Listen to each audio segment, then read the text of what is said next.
எல்லாத்தையுமே நீங்க தெரிஞ்சு இருக்கணும்ன்ற அவசியமே கிடையாது. ஒரு பிரச்சனை வருது அப்படின்னா அந்த பிரச்சனையை நான் எதிர்கொள்ளணும்ன்ற தைரியம் மட்டும் இருந்ததுன்னா போதும். அந்த சுச்சுவேஷன்ல போய் நீங்க பிரசன்ட் ஆயிட்டீங்கன்னா போதும். அந்த சுச்சுவேஷன் எப்படி ஹேண்டில் பண்றதுன்ற பக்குவம் அந்த மூமெண்ட்ல தான் கிடைக்கும், அது வரைக்கும் கிடைக்காது. நான் சொல்றது புரியுதா புரியலையா உங்களுக்கு?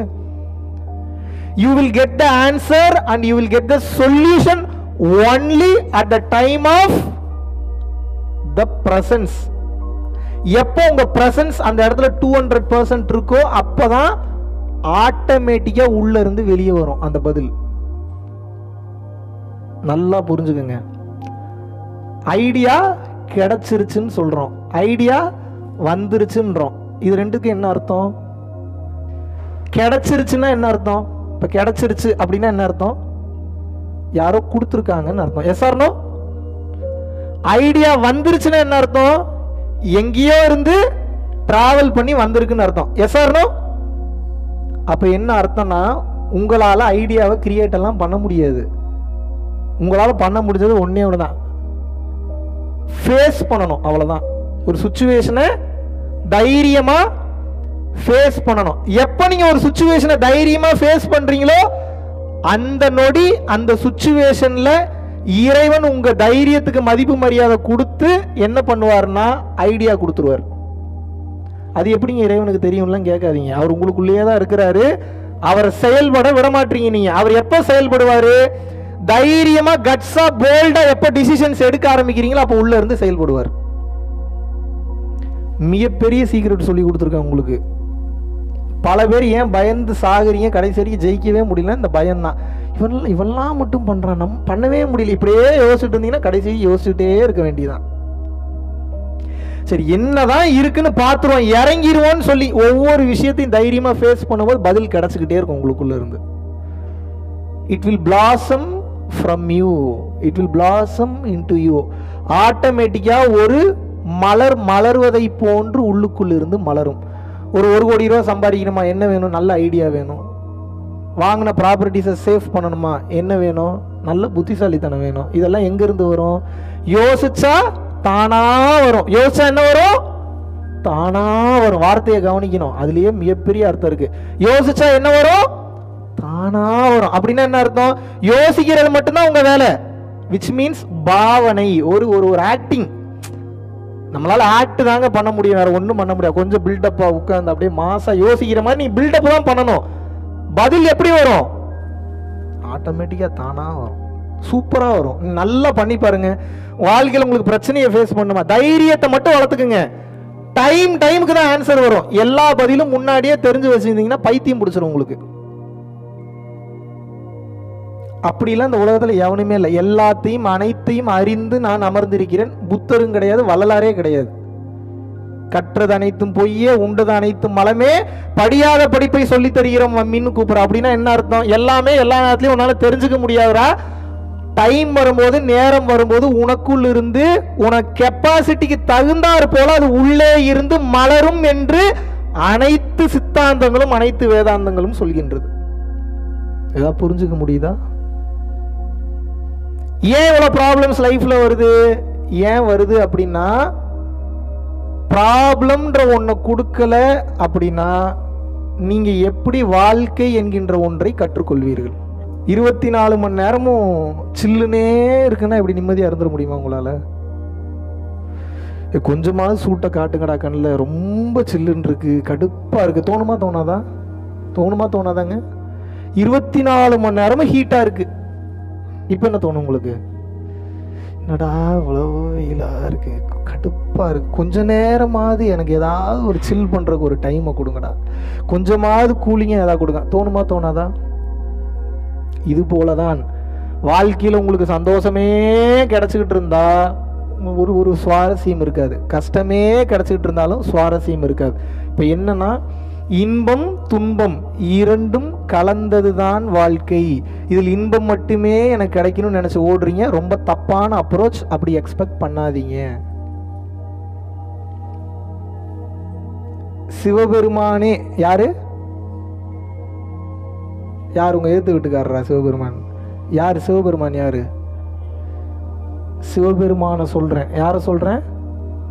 நல்லா மறுபடியும் புரிஞ்சுக்கணும். யாரை சொல்றேன்? சிவபெருமான சொல்றேன். புட்டுக்கு மண் சுமக்கிறதுக்காக வராரு கீழே. எங்க வராரு? பூமிக்கு வராரு. என்ன பண்ணாங்க? வர சாட்டையை வச்சு வெளுவெளுன்னு வெளுத்தானுங்க. யார அந்த ஆளுக்கே அதான் கதி. இங்க வந்தாருன்னா ராமர் தெரியுமா? யார் ராமர்? கலக்க போகுது யாரில் வருவார்? அவரா? எந்த ராமரை சொல்றேன்?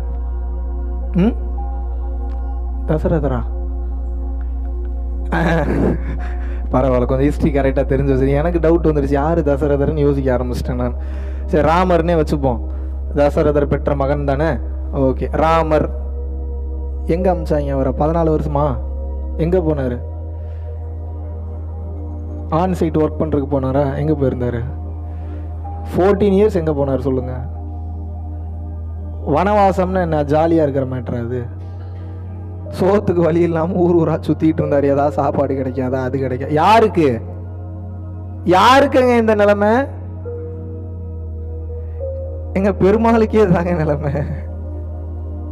நீ இத்தினோண்டு வேலையை பண்ணிட்டு ஒரு புண்ணியமும் பண்ண மாட்டீங்க, எந்த வேலையும் பண்ண மாட்டீங்க, ஒரு இதுவும் செய்ய மாட்டீங்க, 4 பேருக்கு சப்போர்ட் பண்ண மாட்டீங்க, சுகமாகவே இருக்கணும் 24 மணி நேரம்.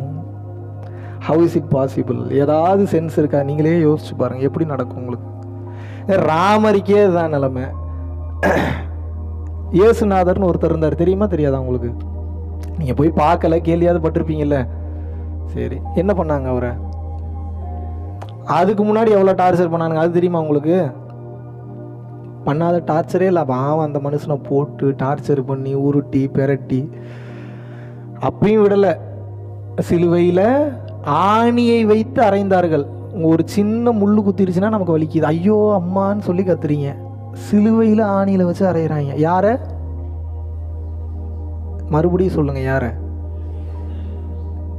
உலகத்தையே இன்னைக்கு ஆட்டி படைக்கக்கூடிய மதம் கிறிஸ்டியானிட்டி. அப்படிப்பட்ட மதத்தை அவர் தோற்றுவித்தாரு. தோற்றுவிக்கல, அதுக்குள்ள டீப்பா போவேனா. அவங்க கும்பிடக்கூடிய ஆள் யாரு? இயேசுநாதர். அவருக்கே அதுதான் நிலைமை. நபிகள் நாயகம்னு ஒருத்தர் இருந்தார், தெரியுமா தெரியாதா உங்களுக்கு? யார் அவரு? யாரு? Very good. இஸ்லாம் மதத்தை ஒரு சீரமைப்பு பண்ணி தோற்றுவிச்சு அடுத்தடுத்த கட்ட கொண்டு வந்தார். அவர் என்ன பண்ணாங்க? கல்லால் அடித்து துரத்தினார்கள். தெரியுமா தெரியாதா உங்களுக்கு? அவர் இந்த உண்மையை சொல்ல வந்தப்ப, நீ யாரா, நீ என்னடா எங்களை மாத்திரக்கா வந்திருக்கியா, பொய் சொல்றியான்னு சொல்லி கல்லால் அடித்து துரத்தினார்கள். இப்ப நான் என்ன கேட்கிறேன் அப்படின்னா, நீங்க இயேசுநாதரா? இயேசுநாதரா நீங்க? இல்ல. நீங்க நபிகள் நாயகமா? இல்ல. நீங்க சிவபெருமானா? இல்ல. நீங்க பெருமாளா? இல்ல. நீங்க ராமரா? இல்ல. நான் அவங்களே கஷ்டத்தை அனுபவிச்சு தான் வாழ்க்கையை கத்துக்கிறாங்க அப்படின்னு நான் சொல்றேன். இப்ப நீங்கெல்லாம் அப்ப எப்படி அனுபவிக்கணும், எப்படி கத்துக்கணும்? நீங்க இந்த பிரச்சனைகள் வருவது என்பது அவங்களாம் ஏன் வர்றாங்க அப்படின்னா அவங்களுக்கு தெரியாத. கீழே வந்தா பஞ்சாயத்து வரும், போட்டு சாவு அடிப்பானுங்க, வீணா போனவனுங்க பூரா பேர் நம்ம பக்கமே அகைன்ஸ்டா திரும்ப தெரியாது. அவங்களுக்கு தெரிஞ்சு ஏன் வராங்க அப்படின்னா, உங்களுக்கு இப்படித்தான் வாழணும்னு சொல்லி வாழ்ந்து காட்டுறதுக்காக வராங்க. நீ மனிதன் படக்கூடிய மொத்த கஷ்டங்களையும் மொத்த துன்பங்களையும் அவங்கள அனுபவிச்சு எப்படி வாழணும் அப்படின்னக்கூடிய சிலபஸை கொடுத்துட்டு போறக்கா வராங்க. எவ்வளவு கருணை பாருங்க அவங்களுக்கு. அவங்க இருக்கிற லெவலுக்கு அவங்க கீழே இறங்கி வரணும் ஏதாவது அவசியம் இருக்கா? இறங்கி வந்து உங்களுக்கு வேண்டும் என்கின்ற அனைத்தையும் உங்களுக்கு சிலபஸா கொடுத்துட்டு போற அளவுக்கு ரெடி பண்றாங்க அப்படின்னா, அவ்வளவு கஷ்டத்தை அனுபவிக்கிறாங்க அப்படின்னா, அவங்களுடைய பெரும் கருணையை நாம் எவ்வாறு சொல்வது?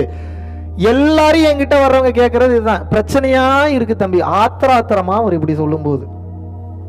ஏன் பிரச்சனையை ஃபேஸ் பண்ணலன்னா எப்படிங்க நீங்க வாழ்க்கையை கத்துப்பீங்க?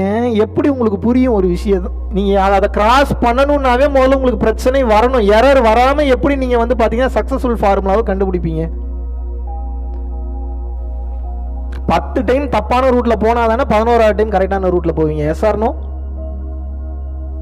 24 மணி நேரம் நான் சரியான பாதையிலேயே போவேன், எனக்கு எல்லாமே தெரியும், யாரால பயணிக்க முடியுமா? முடியும்னு நினைக்கிறீங்களா நீங்க? No way. இன்று நீங்கள் தெளிவாக புரிந்து கொள்ளக்கூடிய விஷயம் அதுதான். என்ன?